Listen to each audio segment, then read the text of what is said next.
It's car con carne. Let's eat in the car. It's car con carne.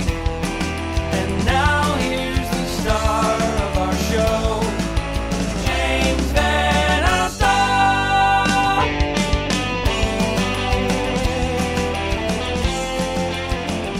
We are ready. Look at that. Acumen is in my car. The brothers Novak. Hi, guys. Hey, James. For the record, we're in front of Cold Waves, the 8th year. Before we talk about that, let's talk about the absolute shit show that's happening outside our very window right now. The Cubs game just got out. Yeah, I think they just lost the World Series. It's the last. I think it's Game 6 of the. Game 6, yeah. Yeah, they lost. They fucking. Sorry. Oops. I don't know if we're. It's a podcast. So we can do whatever we want with the language. Whatever you want. Whatever I want. Well, those darn Cubs. Nah, I'm joking. They just look like the typical Cubs sea of people leaving their church. Right before you came out, there was a guy just standing outside, looked really messed up, just ashing his cigarette onto the motorcycles parked in front of me. You know, in the city, I don't ever think about this much, but actually, while sitting in this car, I thought about locking the door, like to protect myself in case like, yo, I could get human carjacked parked in this spot talking to James, human jacked. Hey, hand me that cord. But as opposed to being in a different neighborhood, this is far more scary and makes me nervous. But hey, go something. Go something. All right, so let's talk about, I want to talk about Cold Waves, I want to talk about Acumen, I want to talk about what Thanksgiving is like for you guys. Maybe not the last part. There we go. Can I hear you back there? We're thankful. Oh, there it is. Check 1 2. The cutter says hello. I don't know. Ooh, See now, Tim Donahue. did you see that? That's like what is it called? The rickshaw? Yeah, don't you want to just open your door? Just door the rickshaw. Bam! Oh, I'm sorry, I was just getting out. Here's the thing, although though. it would F up your car, so... Here's the thing, and I've God, that already would be had funny. a car situation tonight I don't need to go into because time is precious with you. The rickshaw riders, they have to have like the strongest calf and thigh muscles ever. You're right. To pilot one of those things and carry around a bunch of fat drunk... The calf muscles rival their patience, I'm sure. I'm sure. All right, so let's talk about the performance. I just witnessed the 16-volt versus Acumen performance on stage. That was so cool. I love the blending of the two bands. Yeah, that was fun. We, our careers, kind of whatever you want to, back in the mid-'90s, kind of started on similar labels, similar style of music. And it was just by happenstance that a booking agent kind of put us together. We started touring together, but we started happenstance. I like happenstance. That's mine.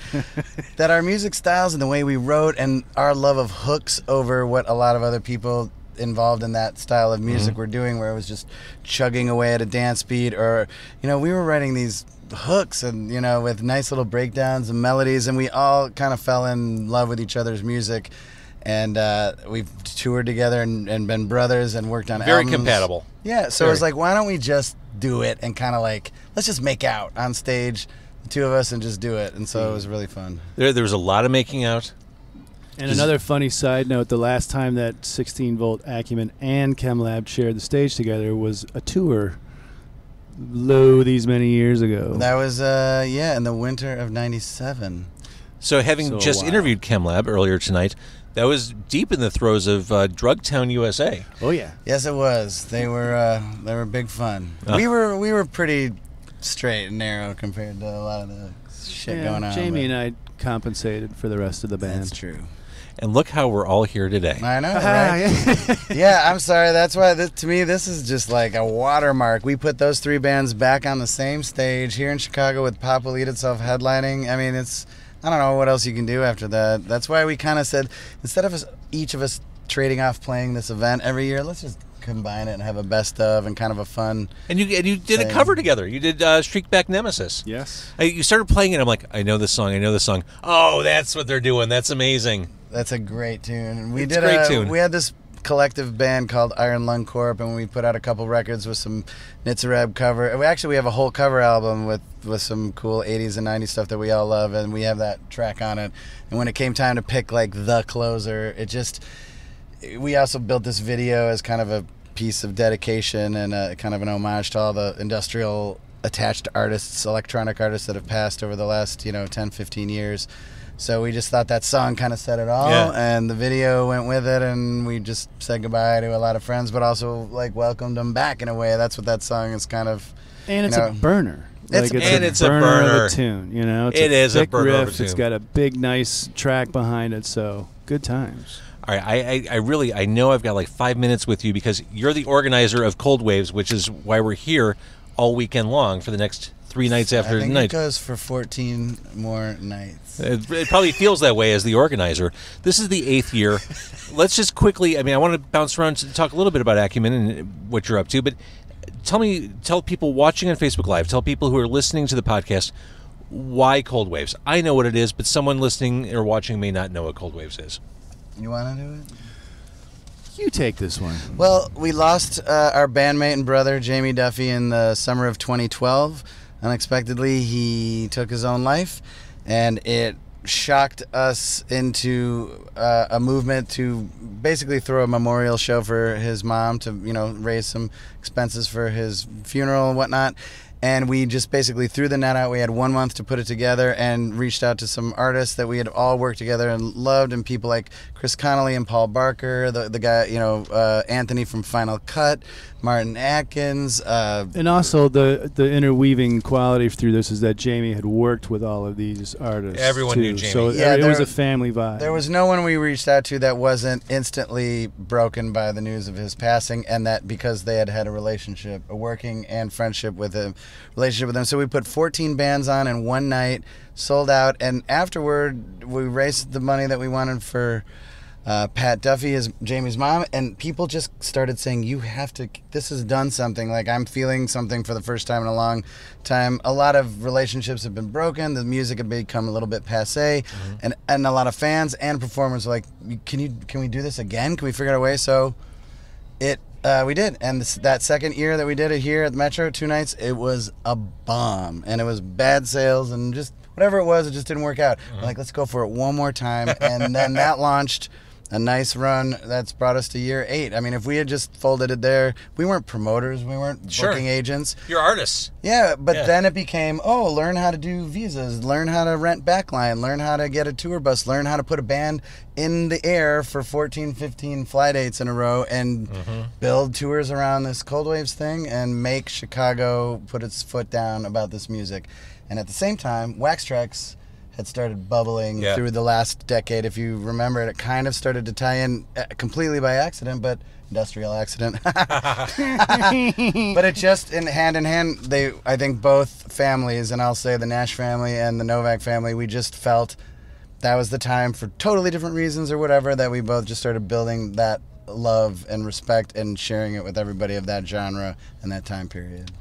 And also in the process kind of reignited some of these bands that had been not dormant but maybe less active than they were in previous years. Like when ChemLab had done the first Cold Waves, it was kind of supposed to be a bow out show, and here they are tonight performing right now. So that's... And Jared's never seemed happier.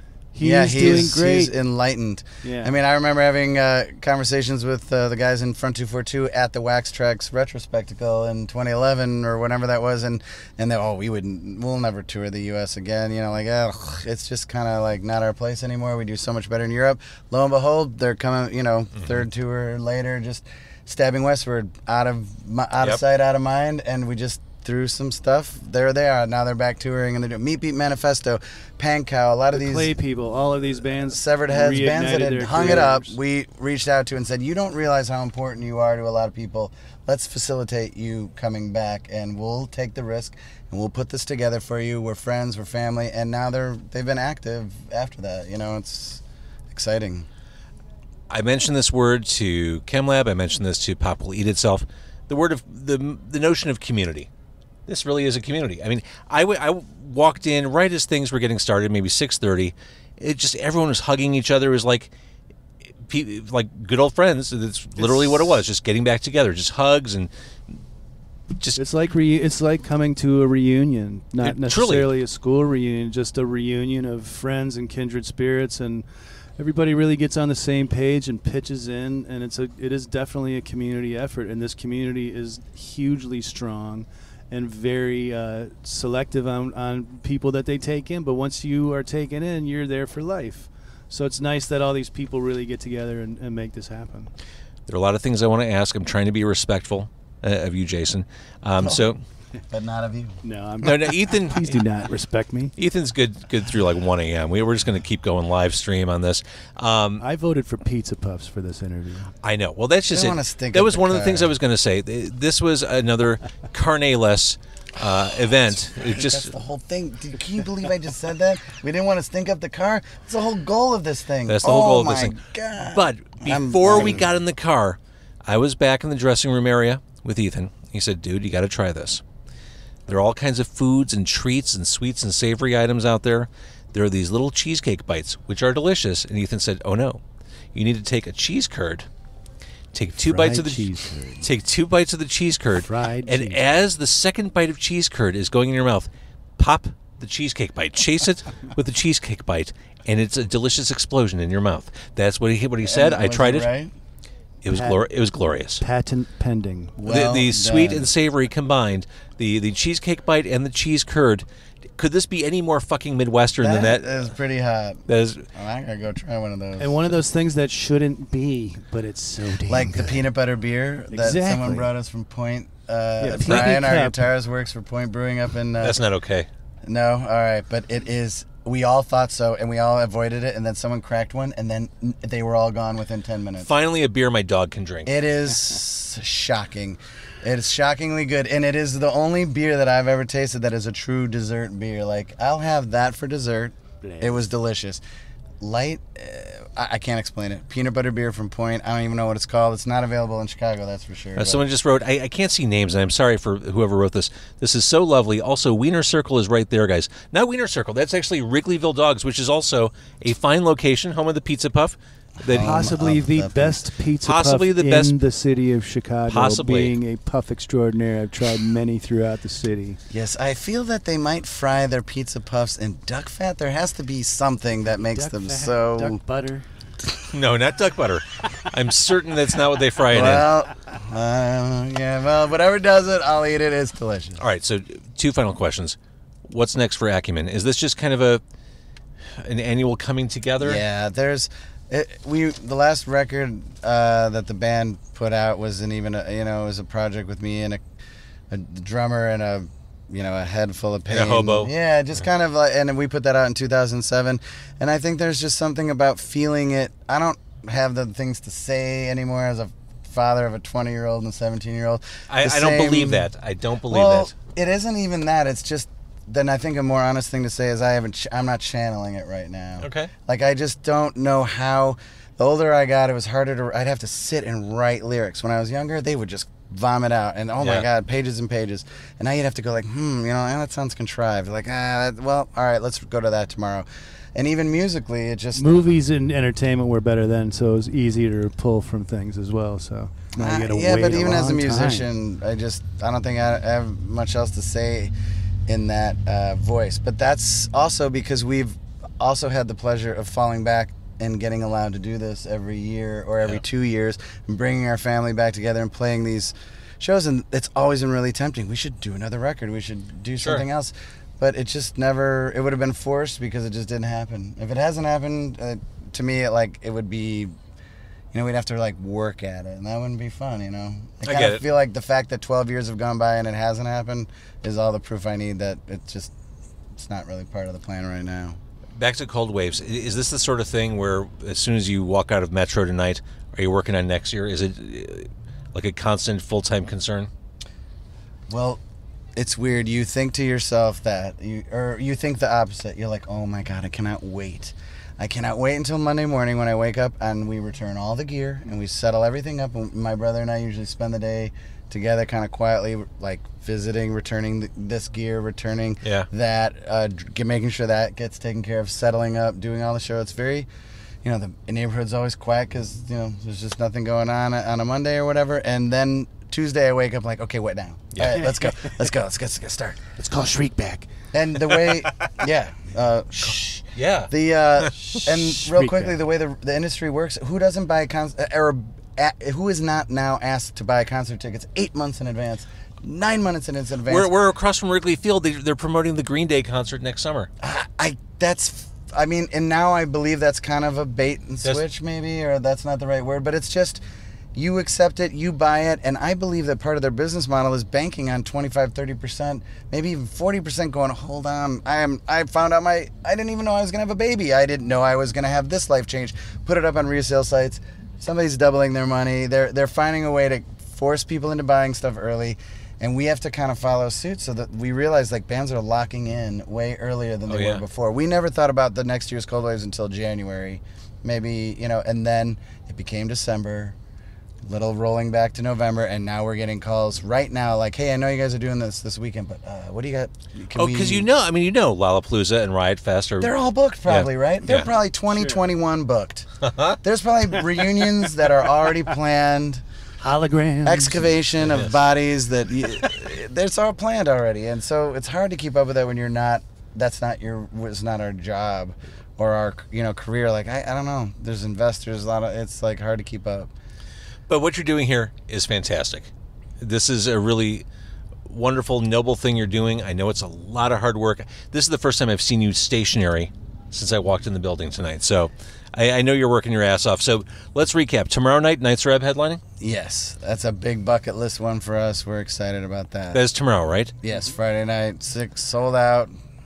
And then Saturday night headliner? Test Department. To me is like the Neubauten, the Throbbing Gristle, the like kind of the bastard cousin of those guys that didn't get. And people that see this show, like it's truly innovative and pretty mesmerizing. And to call it industrial is like the truest sense of that. It's absolutely true. It's a real industrial music show with metal and grinding. It's got it. It's really it's good. Also one of my biggest and deepest pleasures in this style of music, the Severed Heads. It's their final show. Mm-hmm. That's it. They are finished. They did this too. They did a European swing. They're just done. And Chicago on Saturday night will be the final Severed Heads show. Wow. And to me, falling in love with them in '87 and being able to pursue them 20 years later to book them and befriend them and then bring them here for the third tour or whatever. I mean, that's ridiculous. It's a very cool part of this. That's amazing. Sunday night is Filter. Who there seems to be a dividing line. A lot of people like myself consider them as a huge part of the Richard Patrick was in 9 Inch Nails, the album Short Bus, the stuff that his next couple albums, the stuff that Filter represented was, to me, without over-explaining it, we all felt robbed being guys that put rock and roll with industrial beats over the next couple of years by bands that were getting, for whatever reason, getting plucked up and made into these major labels. Filter, we thought, did it really well and really genuinely, and I thought those records were trend-setting. And agreed. Yes, they got a couple of crazy singles out of the left field that turned them into something else.